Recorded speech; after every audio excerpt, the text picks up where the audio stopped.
Welcome to వార్తా నేను దేవా. నీట్ పేపర్ లీకేజీకి సంబంధించి ఇప్పటికే విద్యాశాఖ మంత్రి ధర్మేంద్ర ప్రధాన్ రాజీనామా చేశారు. ఈ నేపథ్యంలో అటువైపు అంటే ఈ తొక్కిసలాట్లు అయితేనేమి, పోలీసులు లాఠీ చార్జీలు అయితేనేమి, విద్యార్థులు అయితే మాత్రం తీవ్రంగా గాయపడ్డారు. ఇదే విషయంపై అంటే గతంలో కూడా చూసుకున్నట్లయితే మోడీ ప్రభుత్వం అయితే మాత్రం విద్యార్థుల పట్ల కఠినంగా వ్యవహరించిందని ఇప్పటికే మాజీ ఎంపీ ప్రభుత్వ సలహాదారు విహెచ్ ఆరోపించారు. ప్రస్తుతం మనతో పాటు విహెచ్ ఉన్నారు. చెప్పండి సార్, ప్రధానమైన డిమాండ్ ఏంటి? ప్రధానమైన డిమాండ్ ఎన్డీఏ ప్రభుత్వం ప్రజలకు విద్యార్థులకు అన్యాయం చేసింది, కానీ సీరియస్గా పార్లమెంట్లో బిల్లు పెట్టాలి. కఠినమైన శిక్ష ఇస్తే ఇక ముందు లీకేజ్ కాదు.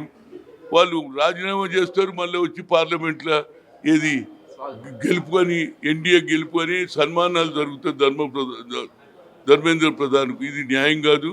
తప్పనిసరిగా ఈ శిక్ష అనేది పెడితే ఇక ఫ్యూచర్లో ఏ స్టూడెంట్ కూడా అన్యాయం జరగదు. తప్పనిసరిగా లీకేజ్ జరగకుండా వ్యవస్థ బాగుంటే ప్రతి ఒక్క పౌరుడు పైకి వస్తాడు.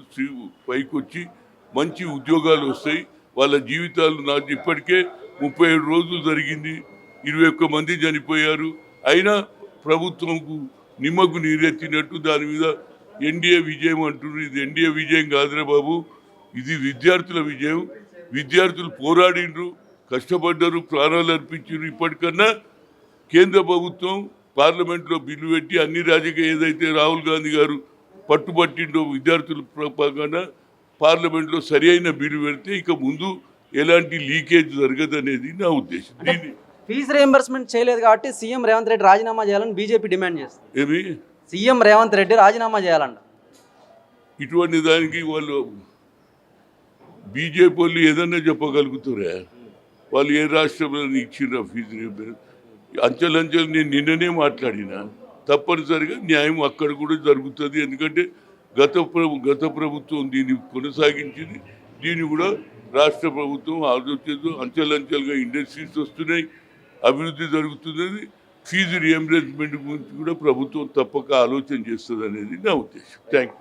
చూశారు కదా, మొత్తం మీద కనుక మనం చూసుకున్నట్లయితే ఫీజు రియంబర్స్మెంట్కి సంబంధించి కూడా అంచెలంచెలుగా రాష్ట్ర ప్రభుత్వం ఆలోచన చేస్తుందని, ఇప్పటి వరకు కూడా అటువైపు కొంత బకాయిలు అయితే చెల్లించారని, భవిష్యత్తులో కూడా ఫీజు రియంబర్స్మెంట్కి సంబంధించి సీఎం రేవంత్ రెడ్డి విద్యాశాఖ మంత్రిగా ఉన్న నేపథ్యంలో అంటే అటువైపు అంచెలంచెలుగా కూడా ఫీజు రియంబర్స్మెంట్కి సంబంధించి నిధులు విడుదల చేస్తారని అయితే మాత్రం మాజీ ఎంపీ బీసీ సంక్షేమ సంఘం ప్రభుత్వ సలహాదారు విహెచ్ చెప్పుకొచ్చారు. కానీ మన కార్తీక్తో దేవా, వార్త, హైదరాబాద్.